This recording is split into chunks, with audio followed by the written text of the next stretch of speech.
Kelly, how are you? And I know you're excited about our guest. Talk about someone who has experience in the media. Wow. I'm really excited to have my friend Catherine on, but go ahead and introduce her. I cannot wait. So today we have an incredible guest, Catherine Bosley, who is an award-winning journalist, speaker, and author of Forever and For All to See.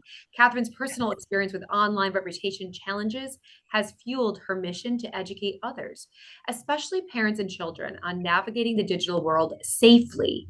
We'll be discussing the impact on social media, children's mental health, online safety, and how families can protect their digital footprints. Catherine, welcome to the show. What are some of the Thank you. biggest, you're welcome. So, what are some of the biggest challenges kids can face when it comes to social media and their mental well being?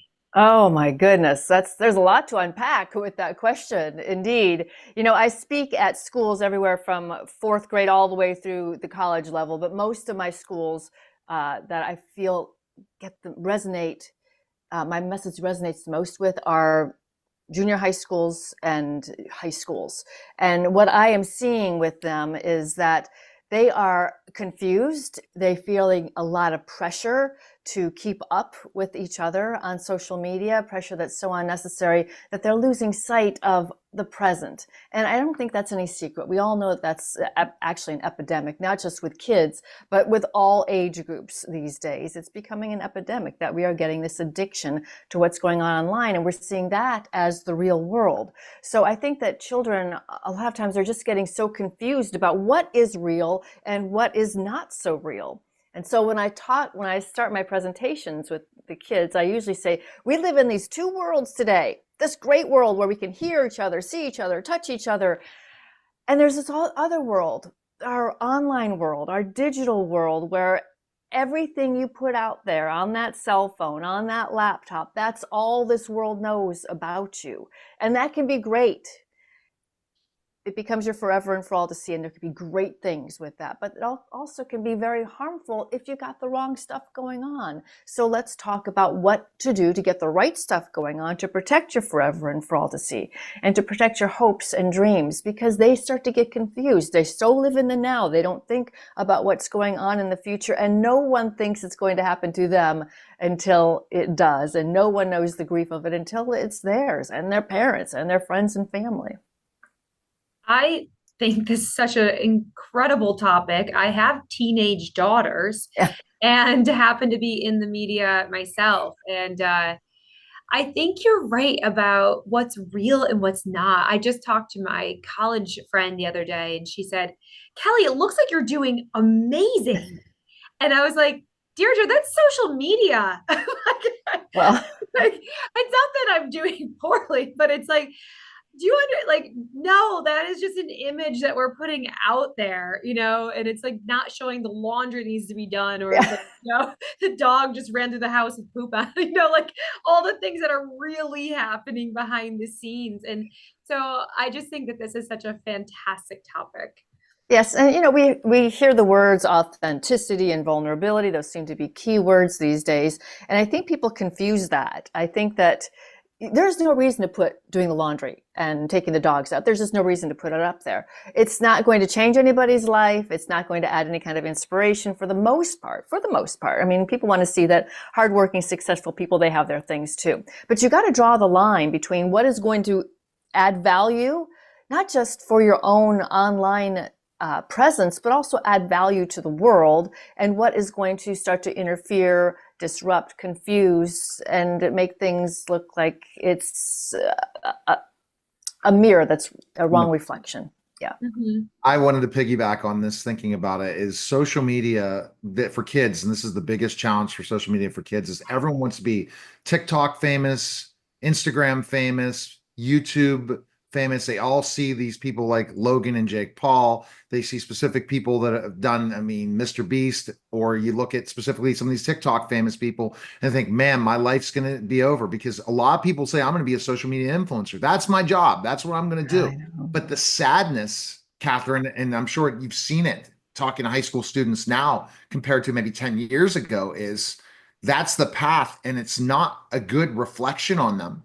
It's No. something that's going to hurt them I can't even imagine the hurt and pain they're going to go through because it's 1 in a million. It's still not easy. You got to spend so many hours, and if you don't do it, if you don't act like a train wreck or make other people look like a train wreck, you're not going to go viral. Oh, isn't that the case? You see it in some Netflix series how if you just act stupid and you do stupid things and you do crazy things, now you're suddenly famous. But what happens when that fame starts to fade? And if there is any way that you monetized it, that starts to go away. Now, how are you going to rebound after something like that? Because your online presence is there forever and for all to see. And so that persona that you put out there to make money, to become that influencer, it could come back and absolutely destroy what's ahead for you. And when I speak with kids, I often start with the conversation of what is your dream? What is your hope and dream for your life right now? Because that's a fantastic focus, and it's a fantastic way for parents to really get their child's attention when it comes to what they're doing with their social media. What is your dream right now? And a lot of kids have some great dreams. Other kids will come up with things like that. Like, I want to be a social media influencer. I want to be famous online. I want to be that TikTok star. And so it is concerning when you come across those things as being their hopes and dreams for the future. Mm-hmm. This is so cool that you do this for a living. I think it's beyond needed. And you said that you're now talking about even teaching people how to do media, correct? Yeah, it comes down to your best face forward today, because forget the resumes, forget the portfolios. When an employer gets those, they're probably going to set it aside and they're going to go in and see what you're doing online. And they might even be interviewing you for a job online like this. So best face forward as far as the information that you're putting out there online about yourself, about other people. And best face forward as far as the presentation that you're able to give in a very professional manner through video, because we're all being asked to be on camera these days, whether we signed up for it or not. Even executives come to me saying, how am I going to do this thing? How do you navigate it? So if you can figure out how to do that, then you are right on cue. Because imagine if you put out a video where you got a bunch of stuff behind that it looks awful, you look awful because you've got bad lighting, your composition is awful. This becomes part of your forever and for all to see, even though you're an accomplished professional that has nothing bad on social media. But now this becomes part of your social media because this is digital, and digital is forever and for all to see. And if you don't have the social media presence, forget about it. And if you're looking at it as specifically as a business, you better be online, you better be out there, and you better be really putting out content constantly. And it's become I was talking to a new potential client, and basically they said to me, Neil, the game's changed. I need you. Why? Because I have to do a podcast, and I know I need to tell my story more, but ultimately I need to be able to be everywhere. And that's the thing. That's the power of podcasting. And that's why in 2025, Kelly, according to Neil Patel, the best marketing strategy in 2025 is podcasting. Well, it took years, but me being in it for 15, but finally it's hit that because video, audio, repurposing, everything, Kelly. Everything. And I think like this is what we were saying on our last podcast, Catherine, was we were talking about how I get to meet you and Neil, we get to find each other and have these conversations because of technology, which is unbelievably fantastic. That's right. And we can share our message through social, and we can do all these different things. It's just a very interesting time. So I'm sitting in my office right now, but right before this, I was down at my house presenting before I got here. And I had to be careful because my dog was telling me over on the side here that she needed to go outside. And it was like, how do I stay professional in this moment where I can see like there's about a cat to jump up and this is happening, and a teenager comes into the room. And so how do you navigate that from working from home? Because I know it was like we laughed a lot during COVID, but it's a lot of people still are working from home. Right. That's where I live. I don't have to go anywhere. That's the greatest thing I've set up at the high-speed internet, and just never leave. Yeah.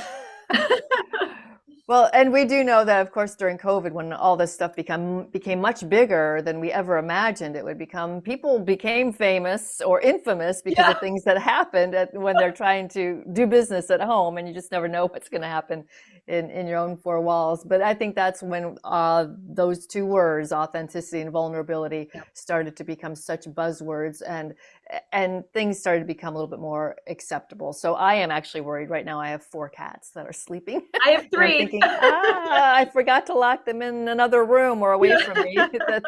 I'm glad where I'm living now in Mentor, Ohio. When I was living in Pittsburgh in a house in the Fox Chapel area, literally my dog would be barking all the time. Now in Mentor, everyone's asleep. So I'm like, cool. Yeah. It's a very quiet neighborhood. I'm right near Mentor on the lake, and my gosh, I Oh, love it. nice. And Yeah. so, so it's a nice new experience for me. But what Yeah. I'm saying is that's the Less thing. pressure. So this is the you got to prepare yourself.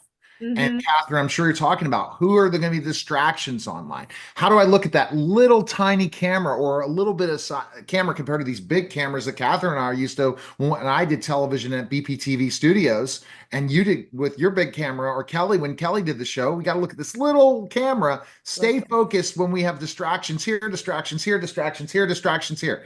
Catherine, how do we do that? How do we deal with it? Right. I guess And I know how to do it, but yeah, tell me. yeah, and even distractions on the screen during a meeting like this, because we want to watch the people that we're talking to. But what is so important is to understand then if you're looking away from the camera, you're going to be looking away from the camera. So what you're seeing is me looking away.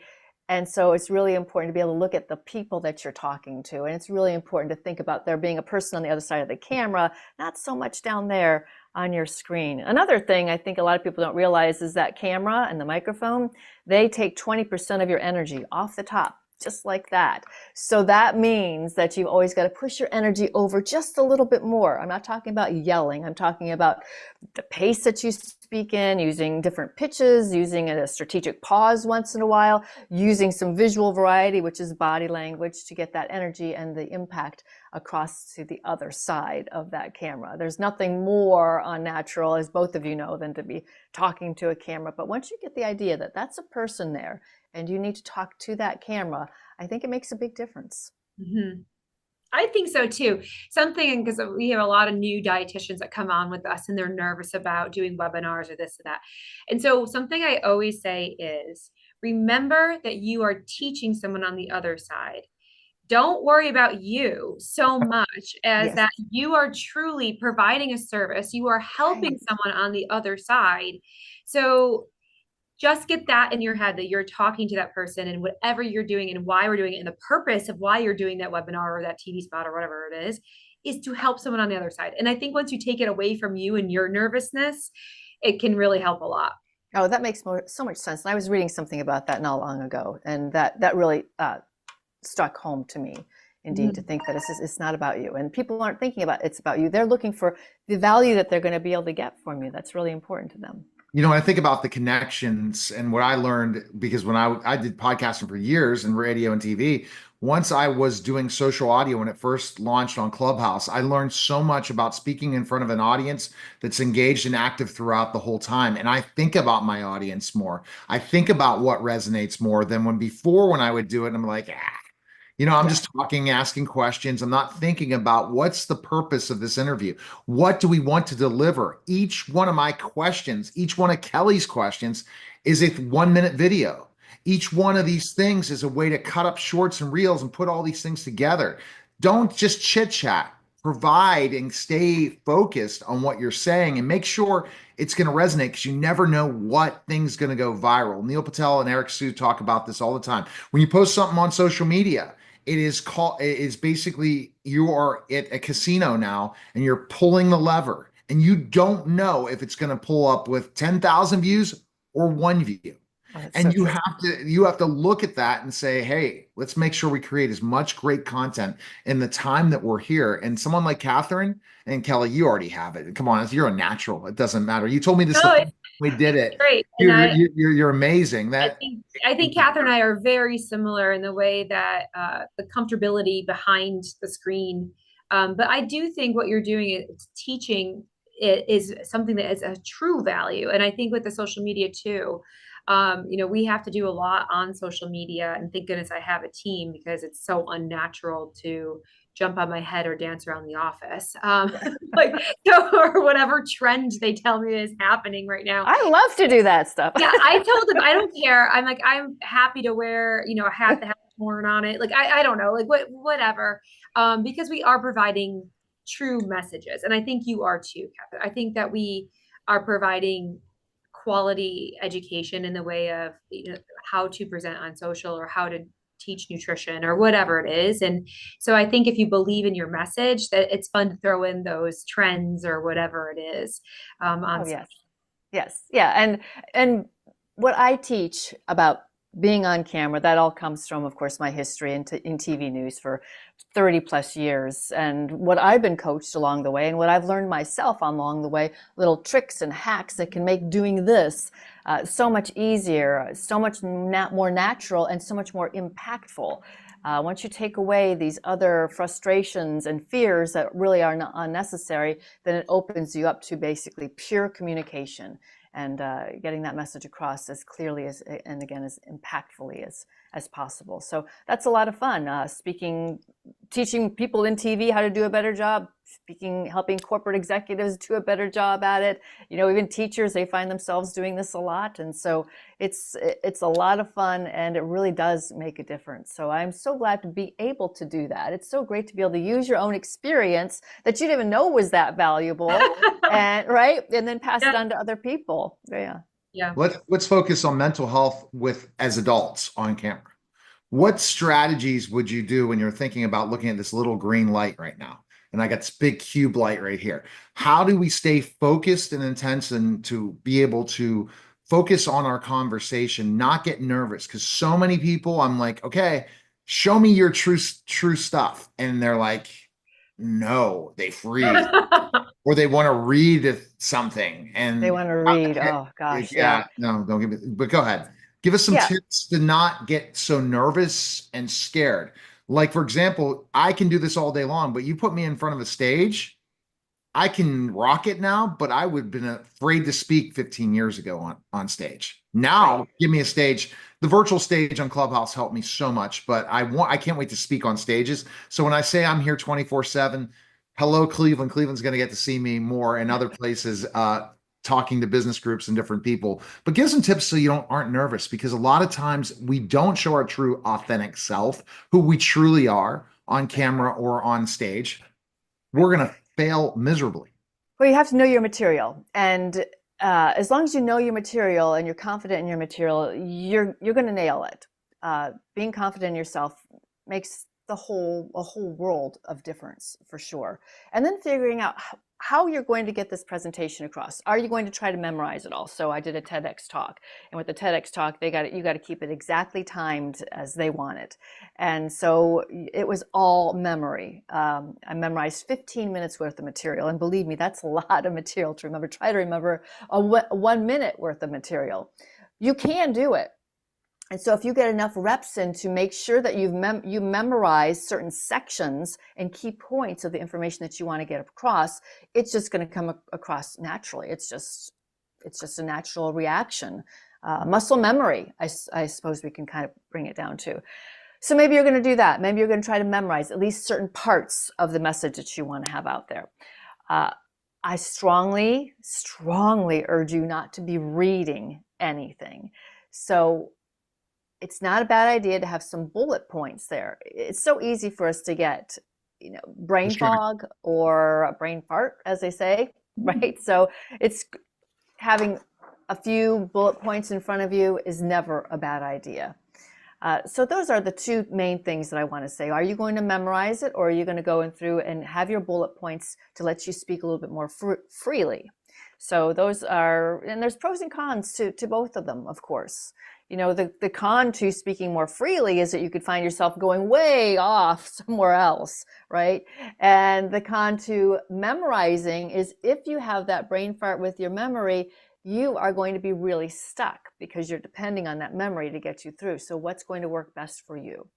And so and trying to memorize maybe 5 minutes worth, I suggest going into your living room, starting to practice it. Look at this chair when you're going to talk about this topic and know exactly what the words are going to be. Look over here at that table and think about the words you're going to say there. So you put that all in your memory. So now when you're on camera, you think about, when I'm talking to the chair, this is what I'm saying. When I'm talking about the table, this is what I'm saying. So basically some memory exercises, some ideas on how to make sure that you nail it every time. That was really helpful. Oh, good. That Yeah. was great. I do think that people, like, if you have something like that to think about and to practice where you're looking too, because that can be hindering where you just get stuck on one person and don't and forget about the other half of the audience. Oh, indeed. And that's more so, of course, when you're on stage to be able to look around. But here, you really should be looking at that camera in particular, And 'cause little green light. Yeah. that little light. Yes, I don't like yes. that. I guess you could get a big camera. I'm thinking of doing a 3 camera shoot. That's where I'm thinking I have all these devices now. Thank you, Verizon, and put like one up here, one here, so I can go live on TikTok and this side and this and that. That's a goal. I just never have the time to do it, but Yeah, I'd you'll like to get do it it. because I'll get there You'll for get it. sure. Now, for kid, what do you? How much limit do you think kids, especially teenagers, should have online? What do you tell them online? I mean, because you know that some of them spend 25 the whole day, they stay I all night know. on TikTok. I know. I think it varies from child to child. I'm not a child psychologist. I know what I see when I go into the schools. I know when I'm so pleased to see kids looking at each other and talking to each other. And then even during lunch hours, because sometimes I speak in the morning to some groups and I stay through lunch hour and I see them doing this and they're all sitting together, but no one's talking. And so that's so sad. But as how much time, it depends on the child. It depends on their age and it depends on, how vulnerable they are to getting sucked into believing that's reality of what they're seeing in their cell phone. How much of a part of their life is it? How rewarding is it versus, the reward that you get from hanging out with other friends or playing with the family dog or, doing your hobby? You got to think about the reward that's coming and make sure that there's plenty of other opportunities for reward in other parts of their life that will make it easier to push away that social media. Kelly, what a great guest. We had a great Incredible, guys. That is really, truly, like, I think that really helps with the speaking thing and the memorization. I really appreciate that. And I appreciate the work that you do. Working in schools, I know that's such a huge thing. And thank goodness my girls weren't that attached to social. So, but I know it can be very tough. Yeah, Um, so I appreciate you. I appreciate you taking the time to come on. I'm so glad we met. I And am too. um, best of luck in the future. I know you're going to be booked 24/7 with this topic. So, Well, with the two topics, with the yeah. idea that you need to keep your social media image clean and how to do it, how to protect it, and how to rise above should you have trouble with it. And the other side, how to make sure that you shine online in this way too when you're doing anything on camera. So, yeah, lots of fun. Lots of fun. Okay. All right. Best place, Catherine, people can check you out. Where can they go? CatherineBosley.com. It's right there, spelled just as you would imagine. Catherine, Bosley as in Tom Bosley.com. And I got lots of information there, lots of information about where I speak, and we could talk about rates too, what works for you. I try to work within everybody's budget. All right. KellysChoice.org. Kelly, you have a book out too? Best place. Look out on Amazon. Check it out, the new weight loss era on Amazon, and you can find us at kellyschoice.org. All right. Great, great. All Thank you, right. guys. That was a special simulcast of the Neil Haley Show and Talk